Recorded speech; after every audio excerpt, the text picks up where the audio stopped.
Prince Harry back in London to celebrate the anniversary of the Invictus Games, but he won't be seeing his father, King Charles. Foreign correspondent James Longman is in London for us this morning. Good morning, James.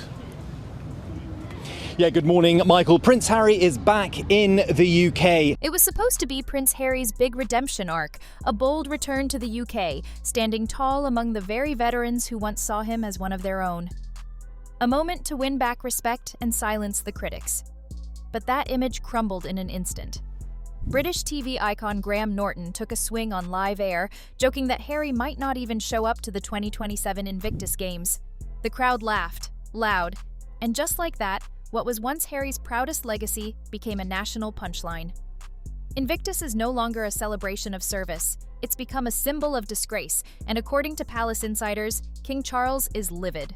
He's here only for a few days. He's here to mark 10 years since the beginning of his Invictus Games. But despite the cancer diagnoses that have rocked his family, he will not be seeing his father, King Charles, or William and Kate whilst he's here. Now, his team has tried to get out in front of this. King Charles is calling it a betrayal. And Meghan?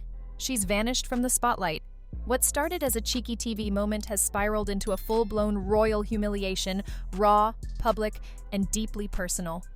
On his show, Graham Norton didn't hold back. With that signature smirk, he jabbed, "He might not show up. I think he's afraid the British crowd will salute, just not him."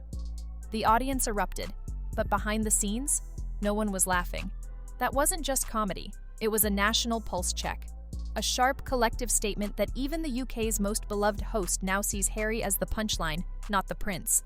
Charles is too busy to see his son, but that Harry hopes to see his father soon. Now, Buckingham Palace is not commenting on any of this, and I think it just serves to deepen the speculation that there's a real rift at the... Graham Norton didn't just tell a joke, he said what no one in Harry's circle dares admit out loud.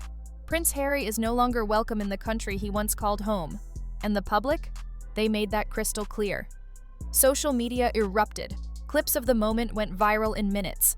Commentators called it a cultural turning point. And insiders from Montecito confirmed Harry was watching it all unfold in real time. And he was furious. The fallout didn't take hours or days. It hit instantly, and it hit hard. This year, when Harry spoke to our Will Reeve, he told him that he hoped to see much more of his family, and he hoped perhaps that the sickness would bring people together, but that is clearly not the case on this occasion. No senior member of the royal family will be at the Invictus again. Harry's reaction? Pure rage. Multiple sources say he snapped, slamming a glass down, shouting at staff, and unleashing what's now being called his most explosive meltdown since the Oprah fallout. "That's a disgrace," he reportedly yelled. "He's mocking wounded warriors." But critics weren't buying it. Because if anyone's disrespected the Invictus Games, it's Harry himself by even thinking about not showing up. One former royal aide said it best, "Harry's always taken criticism badly, but this hurt more because it came from someone the public adores." Graham Norton isn't a tabloid hack, he's the voice of the nation, and right now, that voice is laughing at Harry, not with him. Behind closed doors, Harry's team scrambled to put out the fire, but the damage was already done. Monday, William and Charles will have a joint event, and this afternoon, in this beautiful sunny afternoon here in London at Buckingham Palace, King Charles will return to the garden party, the first time he's been back at that event since his return to public life. Robin? All right, James, our thanks to you. Even Harry's own team is starting to lose patience. The outbursts, the spirals, the constant humiliation, it's wearing everyone down. "He acts like he's under attack," one insider shared, "but he's the one who opened this door." And now, we reach the heart of it all. Will Prince Harry even show up to the 2027 Invictus Games? So far, there's been no confirmation. And that silence? It speaks volumes. Sources close to the palace and event planners say Harry isn't dodging due to scheduling or logistics. He's afraid. Afraid of getting booed by the British public right there at the event he built. Insiders say he's also dreading the royal cold shoulder, especially after his recent swipes at Charles and Camilla in interviews and that tell-all memoir. One palace source put it bluntly, he knows the welcome is gone. Isn't it amazing? This is the result, Nigel. You and I have never had it. It's called religious conversion. The Harry we have now is not the Harry we had then. This is not the Harry of the Invictus Games. Nobody, of course, seems to know Latin anymore, at least. He's not just hesitant, he's scared to come home. Because deep down, Harry knows the welcome mat isn't just gone, it's been locked away. And now, even officials behind the Invictus Games are starting to sweat. With planning already in motion, Harry's silence is causing real concern. Sponsors, donors, partners, they're all asking the same thing. Is the face of this brand still showing up? But the damage goes far beyond PR. For the veterans who once looked to Harry as a brother in arms, this cuts deep. Invictus was never meant to be a spotlight for royalty. It stood for resilience, for loyalty, for showing up no matter what. And for a while, Harry lived those values. But now, many feel he's abandoned them, and worse, abandoned them.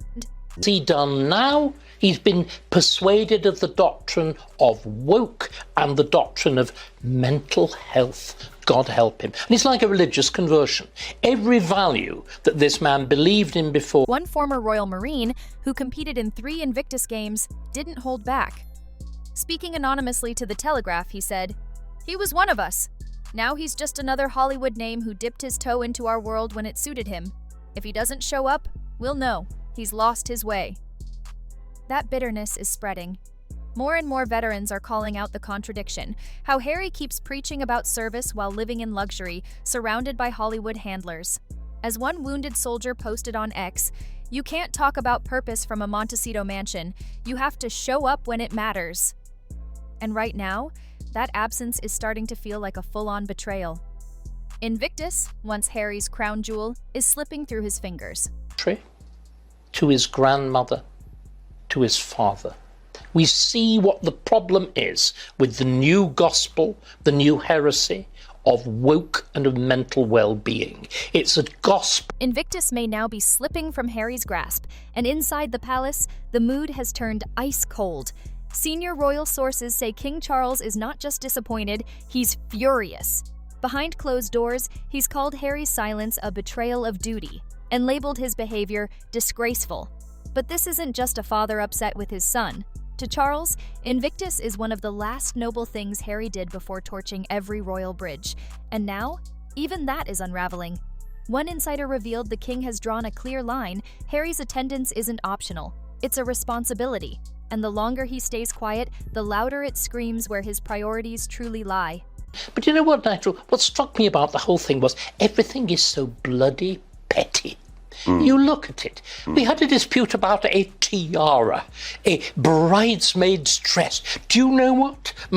Behind palace walls, King Charles is reportedly weighing a very public response if Harry backs out. "If he doesn't show up," one courtier warned, "the palace won't cover for him. Not this time." And as the silence stretches on, one name is noticeably missing from the fallout: Meghan Markle.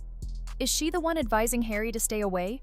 Or is she quietly backing out, unwilling to get dragged into the UK backlash? Either way, her silence is loud. As tensions rise around Harry's potential no-show at the 2027 Invictus Games, Meghan's absence is impossible to ignore. Since Graham Norton's viral jab and the growing public fury, she hasn't said a word. No press statements, no subtle quotes, nothing. The structures, and the sheer, finally, silliness, the self-destructiveness. Do you know what? What I feel, I don't know what you feel, I feel contempt. Meghan has stayed silent, and not by accident. No Instagram statements, no Archwell quotes, not even her usual vague nods to courage or service. Insiders say that silence is strategic.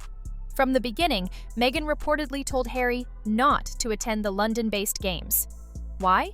Because stepping back onto British soil could reopen old wounds, stir up negative press, and threaten their carefully rebranded image in the US. She doesn't see the value in going, one source said, and she's made that clear. A former royal staffer put it bluntly: "Meghan wants Hollywood, not hostility. Returning to Britain means cold shoulders and boos. For her, staying away is the PR plan." But to many veterans and supporters, that silence feels like a betrayal. They remember Meghan beaming in front of cameras in Sydney, proudly supporting the games. Now she's nowhere. One UK Army medic wrote online, "She was front and center when it suited her. Where is she now?" Meanwhile, the backlash at home has been relentless. A Daily Express poll shows Harry's popularity in the UK has hit rock bottom, the lowest since his royal exit in 2020. A staggering 72% said he shouldn't come back for the games unless he publicly apologizes for attacking the monarchy. And 80% say they no longer associate him with service or duty. Online platforms like X and TikTok are flooded with criticism. One post went viral. He wanted to lead warriors, but now he's too scared to face a crowd? Even the tabloids that once gave Harry the benefit of the doubt have flipped. The Sun and Daily Mail now call him the California Duke, a sarcastic nickname that highlights just how far he's fallen from royal grace. The shift in tone isn't subtle, it's seismic. The mood has turned from pity to open resentment.